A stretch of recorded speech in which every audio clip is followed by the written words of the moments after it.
Da li je javno-komunalno preduzeće Vodovod u 2016. ostvarilo postavljeni cilj sa početka godine? Možemo slobodno reći da je u 2016. godini JKP Vodovod u potpunosti ispunio cilj zbog koga je i osnovan, tako da smo imali kontinuitet u vodosnabdevanju i odvođenju otpadnih voda i izrazito dobar kvalitet vode za piće u 2016. godini. Što je, gledajući prirodu ovog javnog preduzeća, i najbitnija stvar. Znači, kvalitetna usluga ka korisnicima i najbolji mogući kvalitet vode za piće. Da li je u toku godine bilo većih prekida u vodosnabdevanju? U toku godine nije bilo prevelikih prekida u vodosnabdevanju, iako je bio veliki broj kvarova, tako da su naše tehničke ekipe na terenu radile više od 940 kvarova na vodovodnoj mreži i više od 470 intervencija na kanalizacionoj mreži. To je naravno iziskivalo puno angažovanja, truda rada i puno finansijskih sredstava. Koji je razlog za toliki broj intervencija na mreži i toliki broj kvarova? Razlog za ovoliki broj intervencija na mreži je u zastarelosti i dotrajalosti vodovodne mreže, koja je najvećim delom građena od 57. godine pa nadalje. Tako da se kod nas stalno javlja potreba za rekonstrukcijom postojeće mreže i u 2016. godini smo imali rekonstrukciju vodovodne mreže u selu Grljan u dužini nekih 1185 metara sa 61 priključkom i to u 6 ulica, i u selu Grlište u dužini od 670 metara sa nekih 10-ak pripadajućih priključaka toj mreži. Treba napomenuti da smo i pravilnim planiranjem i pored izuzetno visokih temperatura tokom leta prošle godine uspeli da prevazićemo taj problem i nismo imali restriktivno vodosnabdevanje u 2016. godini. U periodu 2016. godine registrovano je 120 novih korisnika na vodovodnoj mreži i 21 novi korisnik na kanalizacionoj. Da li ste možda u protekloj godini pokrenuli neki novi projekat? Paralelno sa ovim radovima koje smo pomenuli i koji su vidljivi na terenu, dosta truda i rada smo učinili u 2016. godini kako bismo pripremili dokumentaciju za izradu elaborata o zonama sanitarne zaštite i na kraju dobijanje vodnih dozvola za izvorišta koje koristimo, to su Kumulacija Grlište, Kaptaža Beli Timok i Tupježničko vrelo. Šta je sa voznim parkom, da li je ono savremenjen u protekloj godini? Pored svega ovoga o čemu smo radili, značajna sredstva smo izdvojili u 2016. godini za osavremenjavanje voznog parka, tako da smo nabavili jedan kamion, Kiper, i 3 laka teretna, takozvana pick-up vozila, koja su predata na upotrebu u tehničkim ekipama koje izvode radove na terenu. Da li ste u 2016. godini ostvarili i postigli projektovanu količinu plasmana vode? U 2016. godini, nažalost, nismo postigli projektovanu količinu plasmana vode. Za nekih 10% manje smo plasirali od onoga što je bio plan i u odnosu na prethodnu godinu, tako da smo ukupno ka korisnicima poslali negde oko 2.680.000 kubika vode i fakturisali iznos negde oko 240 miliona za tu fakturisanu vodu. Pritom, u toku 2016. godine imali smo prilive po računu u iznosu nekih 232 miliona dinara i rasporedili ih tako što nam je na zarade otišlo nekih 140 miliona dinara, što je ekvivalent 11 mesečnih plata, i ostalo nam je otišlo na druge troškove, struju, gorivo i druge energente, materijal, vozila o kojima smo govorili, troškove održavanja i sve ono što je bilo neophodno za jedan kontinuirani, neometani rad u protekloj godini.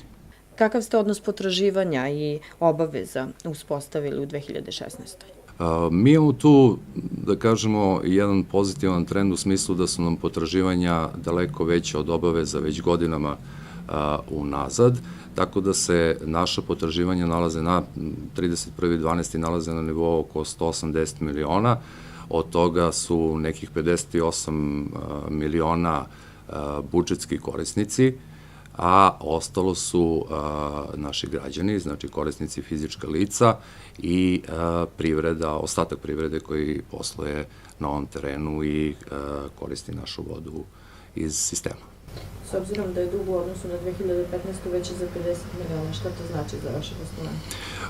U principu nama ta cifra sama po sebi ne znači ništa posebno, sem da nam ona prosto projektuje sliku na terenu u tome da korisnici nisu u mogućnosti da na vreme izmiruju svoje obaveze, tako da mi u stalnoj komunikaciji sa svima njima i svima onima koji su zainteresovani pokušavamo da nađemo neki način za naplatu nagomilanih potraživanja sa što manjim troškovima i uvek idemo na neku vrstu medijacije, dogovora kroz sporazume o reprogramima kako bismo im omogućili da na veći broj rata izmire ono što im je ostalo kao dospela neizmirena obaveza prema nama. Ono gde mi imamo problem to je da prosto korisnici moraju da shvate da mi nismo u situaciji da bilo kom bilo šta oprostimo, da nam je cena vode i posle dva poskupljenja, jednog u 2015. i jednog u 2016. godini i dalje negde na polovini skale cena na teritoriji Srbije i da nam je sada kubik vode za piće 48 dinara, pa samo to je dovoljno uporediti sa cenom recimo pola litre, flaša od pola litre na bilo kojoj trafici ili benzinskoj pumpi koja je od 60 dinara na gore i da vidimo da je to ovako izuzetno povoljna i dostupna cena. Mi moramo da radimo na tome da podižemo procenat naplate i kada pogledamo situaciju da smo imali plasman u iznosu nekih 235 do 240 miliona sa uslugama, a da smo priliv po osnovu fakturisane vode, to je prodate vode i izvršenih usluga imali nekih 234 miliona. Kada te dve cifre stavimo u koleraciju, možemo da dođemo do zaključka da je naplata vode negde preko 90%. Međutim, ono što nas drastično opterećuje, to je taj podatak o kome ste malo prepričali, a to su zaostala potraživanja iz prethodnog perioda koja nas onemogućavaju da neke od obaveza izmirujemo na vreme.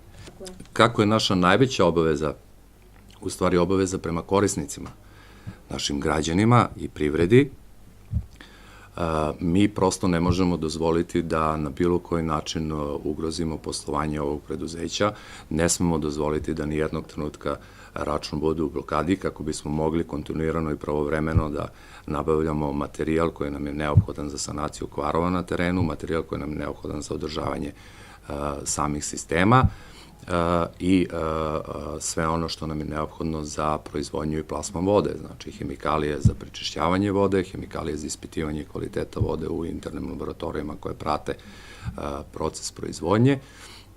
I treće, ali ne manje bitno, to su zarade zaposlenih. Prosto bez zaposlenih koji održavaju ceo ovaj sistem i daju mu, kako kažem, dušu, bez njih ne bismo mogli da sve ove ciljeve ispunjavamo. Najveći broj zaposlenih su ljudi koji izuzetno predano i teško rade u gotovo vrlo često nemogućim uslovima po noći na velikim mrazovima, na velikim vrućinama tokom leta i ostalog, ali najveći broj njih, kažem, razume da je prvenstveno neophodno da imamo zadovoljno korisnika da bismo uopšte mogli da razmišljamo o uspešnom poslovanju i nemaju problem sa time. Međutim, kao i svaki drugi građanin, tako i svi zaposleni u ovom preduzeću imaju neke svoje potrebe i neke svoje obaveze koje moraju da izmiruju i oni su, možemo reći, u prilično teškoj situaciji. Malo pre smo pomenuli podatak da je u toku 2016. godine isplaćeno 11 zarada, što znači da mi u stvari u kontinuitetu imamo to neko kašnjenje od neke 3,5 do 4 plate koje se pojavljuju u toku godine i osnovni cilj nam je bio u 2016. A i za narednu godinu je da polako zaustavimo taj trend kašnjenja u platama i da u 2017. počnemo sa nadoknadom toga što kasnimo. U korist tome govori i činjenica da smo za najveći deo dugovanja, znači sve ono što je bilo van procesa likvidacije ili stečaja sa budžetskim korisnicima potpisali u toku decembra meseca dugoročne reprograme sa svim školama, mesnim zajednicama, gradskom upravom, sportskim centrom, vrtićima, gotovo sa svim korisnicima budžetskih sredstava smo sklopili ugovore, nismo sklopili samo za ono što se vodi pod proces likvidacije i proces stečaja, prosto tu nemamo tu mogućnost, tu smo prijavili svoje potraživanja na početku tih procesa i očekujemo dalje epilog svega toga. Da li je to možda jedan od načina da rešite problem zaostalih zarada radnika javno-komunalnog preduzeća? Pa ovako, kratkoročno jeste, mi sa naplatom sada potraživanja koje imamo, kao što smo već pomenuli, možemo da zatvorimo sve te obaveze prema zaposlenima i naravno da imamo još neka dodatna sredstva za investiciono održavanje ili nove investicije. Međutim, ono što je nama neophodno na dugi rok da bi prosto poslovanje ovog javnog preduzeća bilo održivo i na zdravim nogama, to je sa jedne strane adekvatna cena koja jednostavno mora da pokrije sve troškove poslovanja i sa druge strane kontinuirani rad na smanjenju troškova i svih rashoda koliko god je to moguće, pa se u smislu toga radi trenutno po javnoj nabavci koja je sprovedena u 2016. godini sa Institutom za vodoprivredu Jaroslav Černi, koji je kao ponuđač dobio ovaj posao. Radi se projekat rekonstrukcije fabrike vode, gde ćemo odmah nakon završetka tog projekta aplicirati kod resornog ministarstva, ali i kod svih drugih raspoloživih izvora sredstava kako bismo dobili neophodna sredstva za potpunu rekonstrukciju postrojenja za prečišćavanje vode za piće. To postrojenje je sada ulazi u 27. godinu postojanja, prosto tehnologija je takva kakva jeste, nije bilo nekih kapitalnih investicija od izgradnje do sada koje bi nekako, da kažem, poboljšale rad tog postrojenja, tako da smo sada na granici kada to moramo uraditi i tu očekujemo značajna nova tehnološka rešenja koje će nam dosta smanjiti troškove proizvodnje, počev od potrošnje energenata do broja ljudi koji će obsluživati sam proces proizvodnje i svega ostalog. Da li građani u 2017. godini mogu da očekuju poskupljenje vode? Mi nismo za 2017. planirali poskupljenje vode i to iz razloga što nam je na više, da kažem, stručnih skupova od strane strukovnih udruženja koje se bave vodom za piće najavljeno da je u izradi uredba o modelu to jest načinu formiranja cene vode, tako da nismo hteli da izlazimo sada sa nekim predlogom dok ne vidimo na kakav način će biti formirana ta uredba i koji će biti prihvaćeni model za korekciju cene. Ukoliko ga budemo dobili u ovoj godini, ukoliko model pokazuje da mi jednostavno moramo i na neki način korigovati cenu, onda će taj predlog izaći i to najverovatnije u drugoj polovini godine. Ukoliko ne bude uredbe, ja mislim da do kraja godine nećemo imati korekciju cene. Da iskoristimo priliku da vam prvi čestitamo jubilej i da vam se zahvalimo na gostovanju. Da. Pored svih ovih, da kažem, ozbiljnih i malo manje lepih stvari, dolazi nam godina jubileja, 60 godina vodovoda, što je ovako jedna velika i bitna stvar ne samo za nas u ovom sistemu, već za sve građane, pa i za sam grad, koji ćemo se potruditi da obeležimo na dostojanstven način. Neki program koji smo mi zamislili treba da se obavlja u periodu od 22. marta kada je Svetski dan voda do 17. septembra kada je dan vodovoda, to jest dan na koji je pušten u pogon sistem Kraljevica, to je akumulacija Grlište i fabrika vode. I u tom periodu smo planirali niz aktivnosti u vidu jedne izložbe fotografija koja predstavlja istorijat vodovoda, puno akcija sa predškolskom, školskom i srednjoškolskom decom. To je jedna tradicija koju mi samo nastavljamo ove godine. Svake godine primamo veliki broj učenika na razne pokazne vežbe u samom postrojenju, pa ćemo to uraditi i ovog puta. I kažem, uz jednu stručnu tribinu koja će govoriti o zaštiti voda, površinskog toka, stanju vodovoda u samoj Srbiji i zaštitu podzemnih voda, a u smislu aktualne teme u Zaječaru, to su Artejske česme. Na kraju ćemo završiti tamo tog 17. septembra sa jednom svečanom akademijom i iskreno se nadamo projekcijom jednog kraćeg reportažnog filma koji treba da nam pokaže kojim smo mi to koracima se kretali od 57. godine do danas i da nam naznači u kom pravcu ćemo se kretati u narednom periodu.